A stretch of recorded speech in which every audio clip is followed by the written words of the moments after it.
जगला में जो करे वो करे रात के मिलेला सुकून खाके राजा जी के हाथ के अच्छा लागेला। कमर ककरी से भइल काटा हराबा हो गलिया लागेला जान टमाटराबा हो गलिया लागेला जान टमाटराबा हो।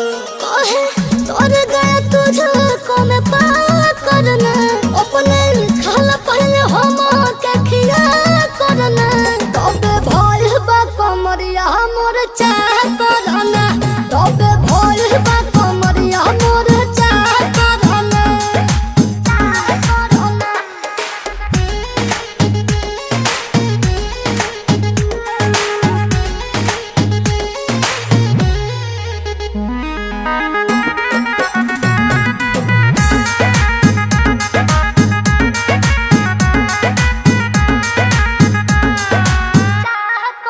प्रिंस प्रियांशु के प्यार देखे धांसो हर घर जरूरत रहेली मोर सास।